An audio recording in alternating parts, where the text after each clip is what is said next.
こんにちは。ここは東京新宿区だったかな、千駄ヶ谷です。オリンピックのメイン会場の駅でして、今もなんか競技やってんじゃないですか。やってないか、なんかアメリカに配慮して夜にやったりしてるイメージなんですけど、今ねまさに駅を背にして私がいる場所の地図がここにこう出てるんですけど、この左の方向に普段は普通に近寄ることができるんですが、今は関係者以外は入れないということになっているのです。しかし実は入る方法がありまして、どっかこの辺にねホテルがあるんですけど、そのホテルに行く人は通れるらしいんですよ。とても行けるような雰囲気じゃないですけどね、あんな風に閉じられてるんだけど、多分どっか行けるようになっているはずです。こういう車でなんか封鎖されていようともね、多分このね方向に進んでいくことができるはず。今しかできない面白い経験です。でこっからね向こうに多分行けるんだと思うんですけど、でも行けなさそうでね、どうなってんのかな。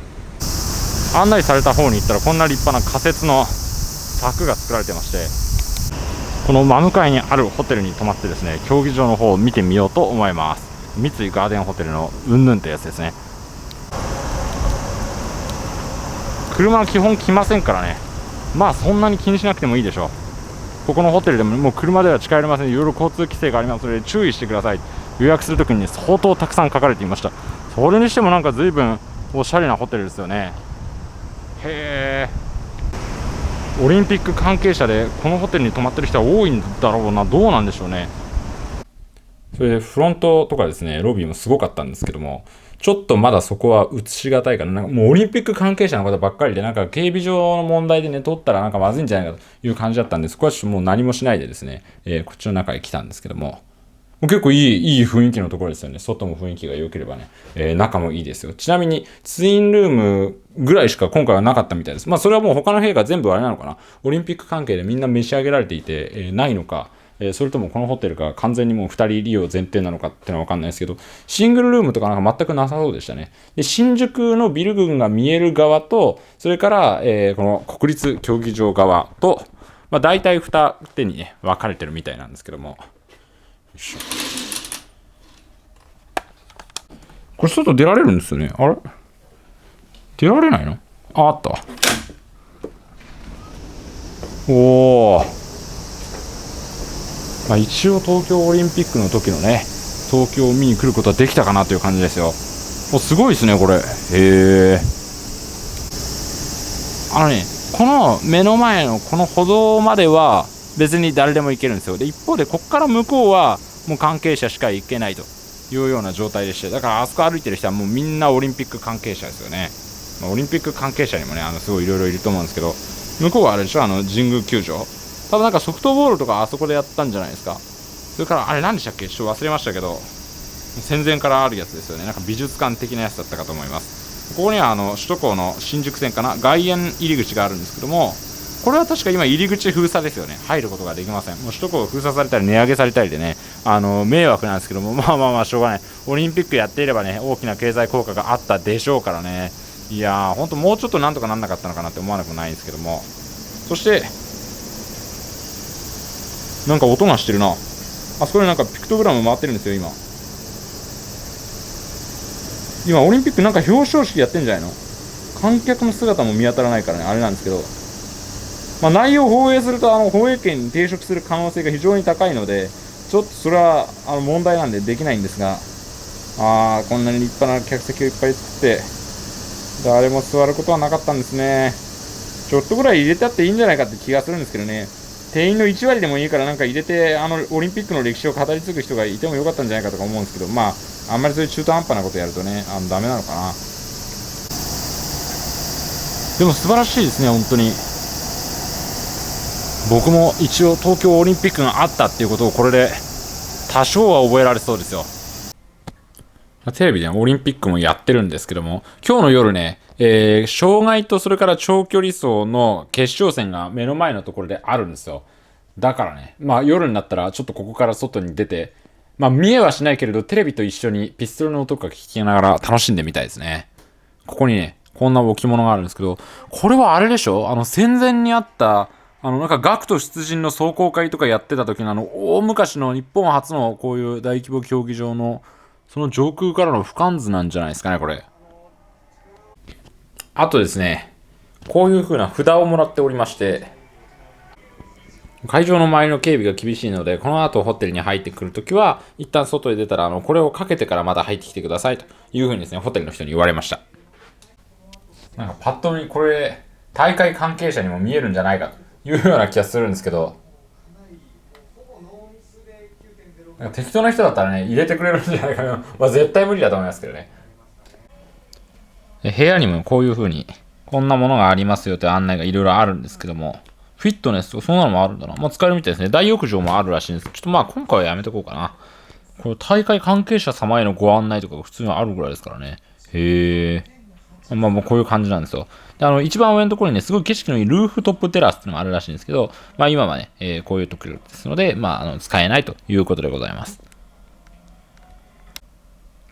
で朝食もなんかすごい変わってるんですけど、今8月10日までの期間は朝の5時から朝食をやってるんですが、6時半までは大会関係者専用なので、まあ、私のような一般じゃ6時半から10時までの間に、なんか朝時間の方がね、空いてるらしいです。美味しそうですよね。レストランもあるんだな。まあ、こんだけいいホテルならあるか。夜もね、なんかディナーとか、一応コース料理みたいなの食べられるみたいです。その後、7時ぐらいになりましたが、これはすごいですね。天気もまあ良くなったしね。へえ、こんななんだ。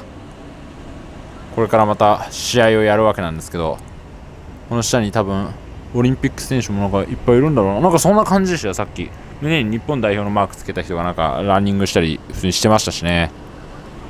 これちょっとなんか新国立競技場ってこう歪んだ形をしてるんですよね。まああえて歪めてるわけですけど、それをギリギリ横から確認できる高さです。聖火が燃えてるのはさすがにちょっと見えないか。あそこなんかね、光がなんかブルブル震えてますけど、聖火の熱でかげろうになっているわけではないでしょう。すごいな。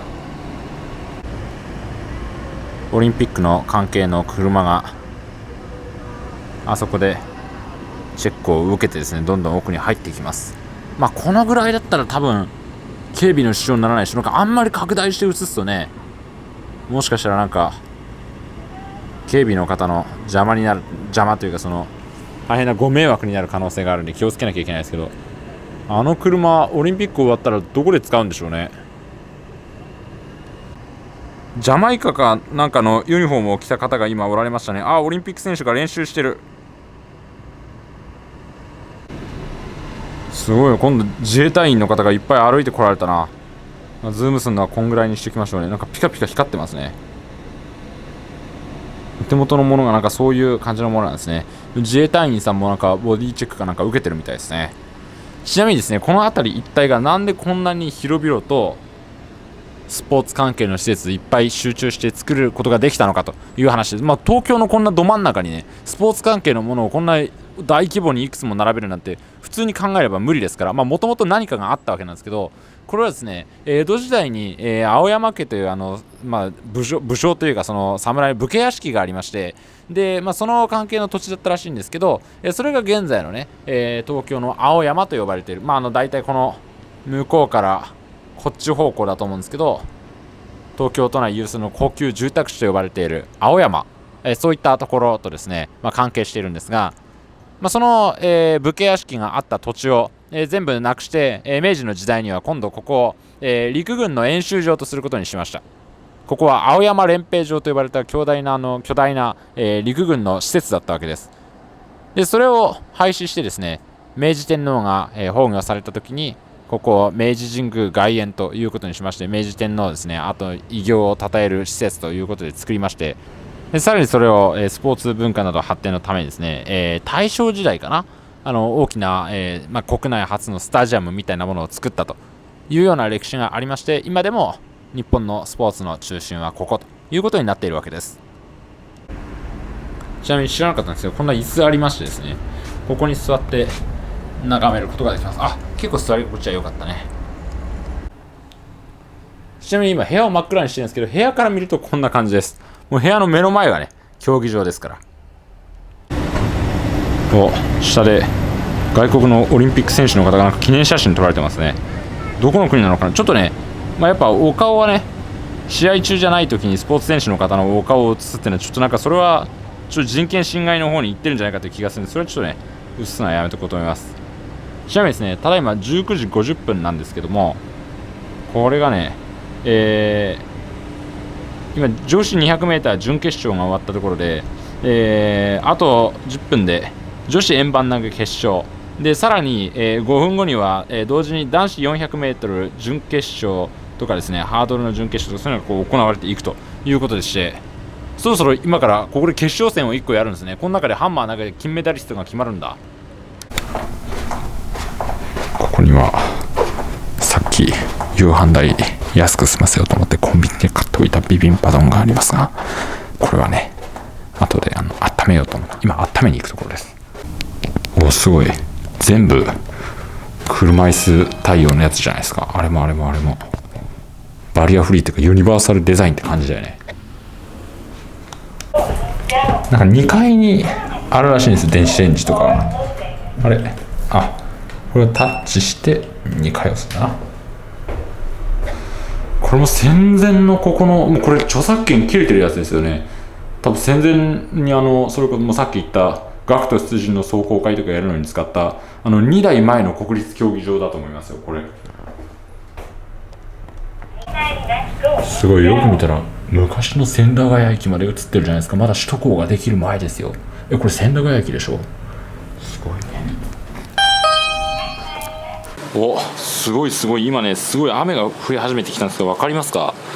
この新国立競技場は雨が降るとめちゃくちゃかっこいいですね。空にこんな光を放つようになるんですか。これ止まってよかったな。オリンピックをやっているこの誰も周りに人がいないのに空にはまばゆく光を放っている、今しか見られない、これが東京2020大会だったんだなと思うようなね、いい記念になりましたよ。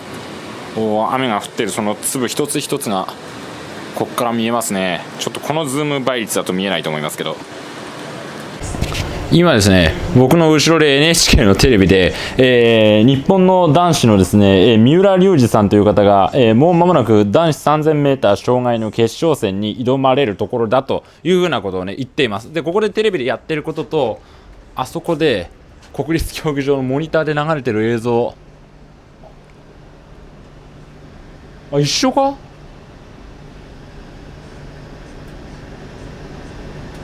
今スタートのあれに立ってる。今スタートしましたよ。スタートしました。まあ確かに同じだ。カメラの向こうで流れてるカメラの映像とこっちで流れてるカメラの映像、これ一緒っすね。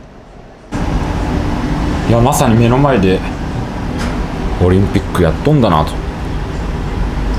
その実感だけはできますね。向こうで今世界一 3000m を走るのが速い男性を決める戦いをやってるんですよね。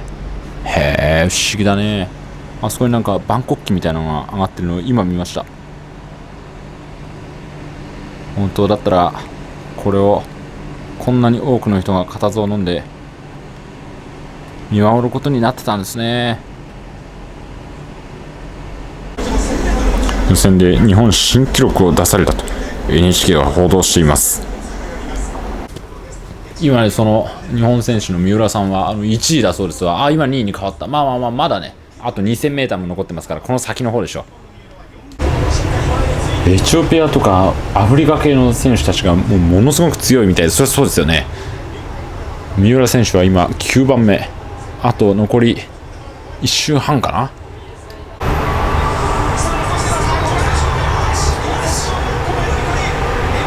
今最後の直線です。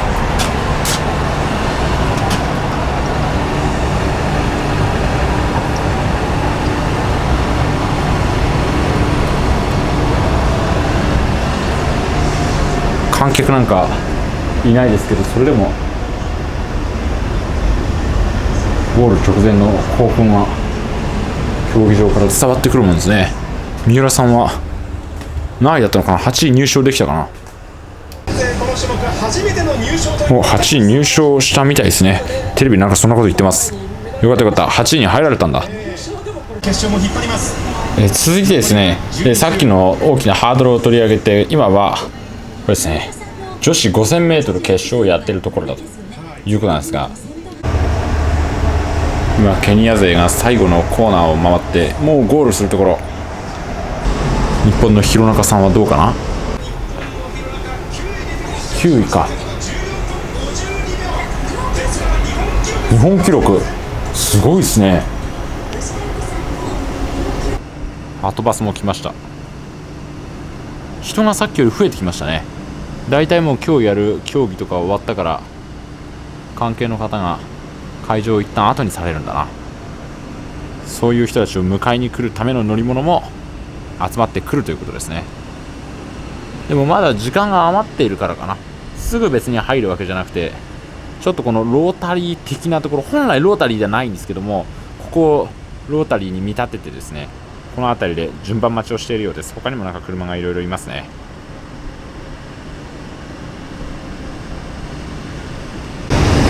今ね、この中からハイテンションなナレーションが聞こえるんですよ。多分これは表彰式をやってるんだろうな。ちなみに他にですね、このホテルの設備としてはまず冷蔵庫がありまして、市販されてるのはあんまり見ないんですけど、いや見るわ、これそうそう、ポッカ札幌のやつだね。富士山の美味しい天然水とかですね。冷房はダイキンで、さっきはね、ポットはタイガーでしたけど、基本的に全般高級っていうか、いいものがたくさん揃ってます。これ回転できる。そうかそうか。こっちも動くのね。なるほどね。これは自由自在ですわな。足元とか、これはもうついた状態。ナイトってボタンがありますね。これのランプがつくのね。あとなんかこっちもですね、照明でシーン1。シーン1ってなんだ。シーン1ってのはあれか。壁だけつけて、まさに国立競技場なんかを眺めるのにちょうどいいような感じですね。これも全部枕元の iPad とは言わないけど、これで操作することになって、もう起こさないでくださいとかも全部これで出すんですね。もうそしたら下のホテルのね、なんか中央の部分からでも確認しようと思えばできるんじゃないですか。結構多分ホテルの効率化にも貢献してると思いますよ。エアコンもわざわざ起き上がるので、さっきのあそこだけじゃなくてこれ調整できるんだな。23度ちょっと寒いっすよね。風呂トイレは別々ですね。結構それぞれも広いしな。オリンピック会場の方を見るとなんか随分早く移動してる人がいる。あれは電動スクーターですね。三輪だ。万国博覧会みたいな感じになりますね、オリンピックとかも。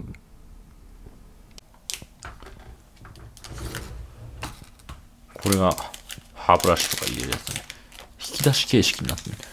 三井ガーデンホテルっていうのは僕何回かね、別に動画とか撮らずに泊まったことありますけど、ここはプレミアだからなんか普通のとは随分違うな。そして今午前0時頃になりました。この時間が一番面白いかもしれないですね。このメイン会場明かり消えるんですね。さっきまで真ん中から空をまばゆく照らしてましたけど、真ん中のところから光が出ていませんし、会場も客席ね、こんな感じでだいぶ暗くなっていることが分かります。大型トラックがね、あれ今1台しかいないな。さっきもう1台いたような気がするんですけど、そうそう、そこに今並んで入ってきて何か物を運ぶのかな。もちろんここはずっと警備を続けているみたいです。なんかピカピカ光ってて封鎖してるのか全然わからないですけど、僕素人なんで。おまわりさんたちは24時間交代できっとこの中に詰めることになるのかな。大型トラックの蓋が今開けられてるんですけど、明日の競技で使うものとかを運び入れるんじゃないの？わかんないですけど、選手のお弁当とかじゃないですよね、多分。なんか銀色の箱で見ただけではよくわからないものが大量に運び出されてきたな。なんだか全然わからんな。はい、おはようございます。今ね、翌朝の8時です。もうちょっと早く起きて、朝ごはんはね、さっさと食べたかったんですけども、ちょっとね、ゆっくり寝すぎてしまいました。今、自衛隊員さんの交番お勤めを変わられるところかな。ていうか、これ今気づいたんですけど、上にレールがあるじゃないですか。あ、こういうこともできたんだ。最後の最後に気づきました。へえ。